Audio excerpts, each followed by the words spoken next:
이데일리엔 주요 경제 뉴스 확인해 보겠습니다. 첫 번째 소식입니다. 미국과 중국이 현지 시간으로 15일 1단계 무역 합의에 공식 서명했습니다.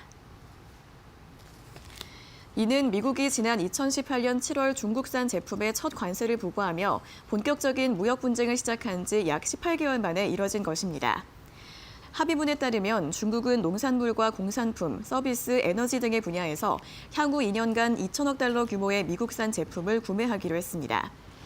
미국은 당초 지난해 12월 15일부터 부과할 예정이었던 중국산 제품 1,600억 달러에 대한 관세를 부과하지 않기로 했고 1,200억 달러 규모의 다른 중국 제품에 대한 15%의 관세를 7.5%로 인하하기로 했습니다.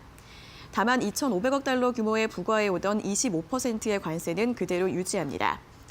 하지만 기존 관세 장벽 철폐 등의 불씨가 남아있어 양국 간 충돌이 재개될 수 있다는 전망이 나오고 있습니다. 한진그룹 경영권을 둘러싼 지분율 셈법이 복잡해진 가운데 조현아 전 대한항공 부사장과 행동주의 사모펀드 KCGI, 반도건설이 연대할 가능성이 제기되고 있습니다. 재계에 따르면 조 전 부사장과 KCGI, 반도건설 측은 최근 3자 회동을 갖고 향후 협력 방안 등에 대해 의견을 나눈 것으로 알려졌습니다. 조원태 한진그룹 회장의 사내이사 재선임이 달린 3월 주주총회에서 연대해 공동 전설을 구축할 가능성이 커진 것입니다. 이미 KCGI가 한진칼의 지분율을 17.29%로 끌어올린 데다 반도건설이 최근 경영 참여와 지분 8.28% 보유 사실을 공시한 만큼 조 전 부사장이 이 둘과 손을 잡는다면 조 회장에게 강한 위협이 될 것이며 한진그룹의 경영권 분쟁은 한층 격화될 것이라는 분석이 나오고 있습니다. 유가증권 시장에서 외국인이 보유한 주식의 시가총액 비율이 13년 반 만에 최고치를 기록했습니다. 금융투자협회에 따르면 지난 14일 기준 외국인이 보유한 코스피 주식 시가총액은 585조 9,808억 원으로 전체 코스피 시가총액의 38.9%를 차지했습니다. 이는 2006년 8월 8일 이후 13년 5개월여 만에 가장 높은 수준으로 미중 1단계 무역 합의 기대와 중동발 리스크 완화 등이 호재로 작용했다는 분석입니다. 특히 올해 들어 지난 14일까지 9거래일간 외국인은 1조 8,140억 원어치를 순매수했으며 반도체 업황 회복 기대에 힘입어 코스피 시총 1, 2위인 삼성전자와 SK하이닉스를 집중 매수한 것으로 나타났습니다. 제네시스 브랜드의 첫 SUV인 GV80가 판매 첫날 14,000대의 계약 대수를 기록했습니다. 업계에 따르면 GV80의 계약자는 14,000명을 넘어서면서 하루 만에 올해 판매 목표인 24,000대의 절반 이상을 달성했습니다. GV80는 제네시스 브랜드의 첫 SUV로 출시 전부터 큰 관심을 모은 터라 어느 정도의 흥행은 예상됐지만 3.0 디젤 기본 모델이 6,580만 원부터 시작되는 고가의 차라는 점에서 이례적이라는 반응이 나오고 있습니다. 한편 제네시스는 GV80를 추후 가솔린 2.5와 3.5 터보 모델을 더해 총 3가지 엔진 라인업으로 운영할 예정입니다. 한국전력공사가 예비타당성 조사에서 사업성 부족 판정을 받은 2기가와트 규모의 인도네시아 석탄 화력 발전 사업을 계속 추진하겠다고 밝혔습니다. 한전은 어제 설명 자료를 내고 한국개발연구원이 지난해 11월 예타 조사에서 회색 영역, 즉 사업성 부족으로 평가했으나 이는 사실관계를 정확히 반영하지 않은 결과라며 지분을 축소하는 방식으로 사업을 추진하겠다고 말했습니다.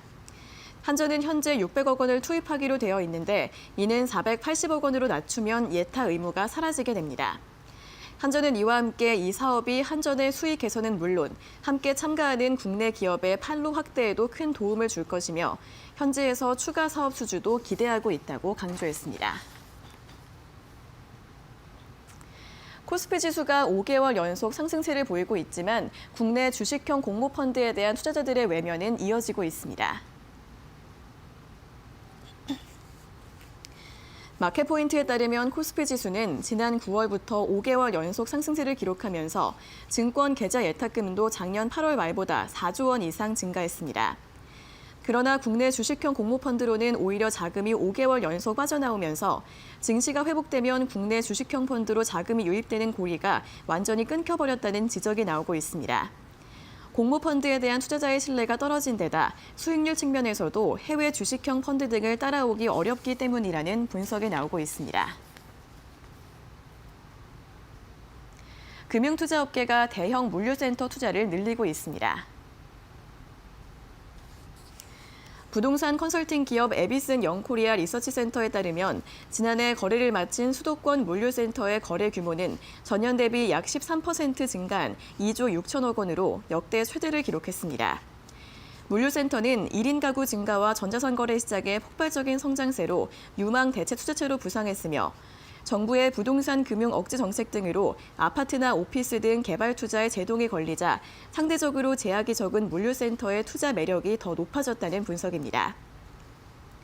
정부도 부동산 경기 과열 우려나 리스크가 낮은 일부 개발 사업에 대해서는 차별화된 규제를 적용하기로 해 올해 투자 규모가 사상 최고치를 경신할 것으로 전망되고 있습니다. 이어서 간추린 소식입니다. 도널드 트럼프 미국 대통령이 중국과의 2단계 무역 협상이 마무리되면 대중 관세를 즉시 제거하겠다고 밝혔다고 로이터 통신 등이 보도했습니다. 문재인 대통령이 올해 첫 새 업무 보고로 과학기술과 AI를 주제로 첨단 기술 분야 경쟁력을 키우기 위한 방안을 집중 논의할 것으로 보입니다. 트럼프 대통령의 탄핵 소추안이 미 상원으로 넘어갔습니다. 최종 탄핵 심판을 위한 요건이 갖춰지면서 상원 심리는 오는 22일부터 본격화될 전망입니다. 켄코아 에어로스페이스와 앞타머 사이언스, SCM 생명과학이 코스닥 상장 예비 심사를 통과했습니다. 이데일리엔 주요 경제 뉴스 확인해 봤습니다.